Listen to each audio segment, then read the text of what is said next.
दर्शकों, आज देखिए एक दूसरे हाथ का हम विश्लेषण कर रहे हैं। यह हाथ हम देख रहे हैं, हाथ सीधा करिए।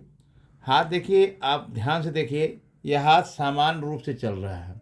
ऐसे ऊपर की ओर यह हाथ नीचे नीचे दबा और फिर नीचे ऊपर की ओर धीरे धीरे ऊपर उठता गया, ऐसे है हाथ। तो आप देखेंगे ऐसे जातकों में यह स्थिति मिलती है कि जब उनके शुरुआती दौर में धीरे धीरे ग्रोथ होता है, लेकिन जब वह 25 वर्ष की अवस्था से आगे जब बढ़ते हैं तो उनकी उत्तरोत्तर बहुत तेज़ी से वृद्धि होती है। चाहे धन हो, चाहे मान हो, चाहे सम्मान हो, चाहे समाज में उनकी वृद्धि हो, हर जगह उनकी बहुत तेज़ी से वृद्धि होने लगती है। अब हम हाथ सीधा करते हैं। हाथ सीधा करते हैं, इनके हाथों में देखते हैं कि कौन सी ग्रह क्या स्थिति होती है।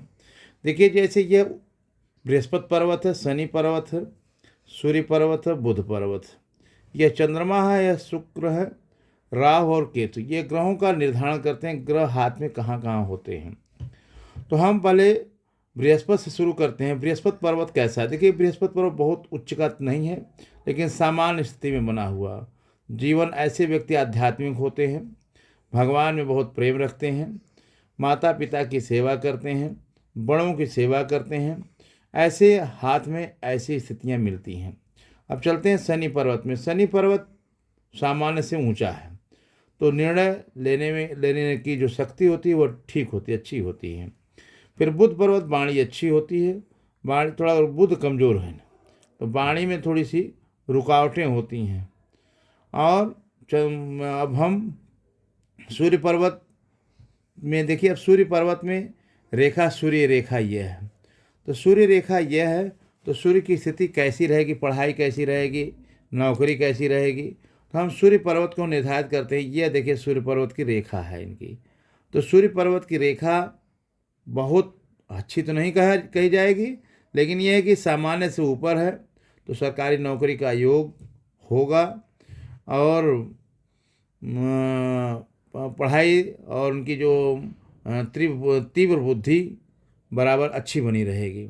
हम बुध पर्वत पर चलेंगे तो बुध पर्वत की भी स्थिति ठीक है, सामान्य से ऊंचा है। बाकी जीवन रेखा बहुत अच्छी है।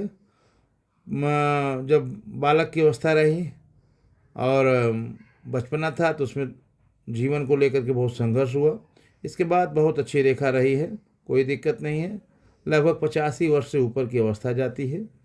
फिर यहाँ देखिए एक भाग रेखा निकलती है केतु पर्वत से, और वह जा रही है बुध पर।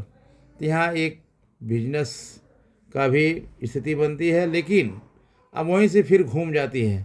यह भाग रेखा जा कर के शनि पर्वत की ओर इंगित करती है, तो भाग रेखा भी बहुत अच्छी है। दूसरा जो मस्तिष्क रेखा है, मस्तिष्क रेखा भी बहुत अच्छी है, पूर्ण रेखा कही जाएगी। और हृदय रेखा भी अच्छी है। तो कुल मिलाकर के हस्तरेखा अच्छी है, किसी प्रकार की दिक्कत नहीं है। और शादी की स्थिति भी ठीक है, अच्छी है, पारिवारिक जीवन अच्छा रहेगा। और इसमें संतान की अवस्था 2 है और संतान 2 है, नहीं संतान 3 की स्थिति बन रही है, लेकिन 2 पूर्ण रूप से मिलने की संभावना है। बाकी हस्तरेखा अच्छी है। धन्यवाद।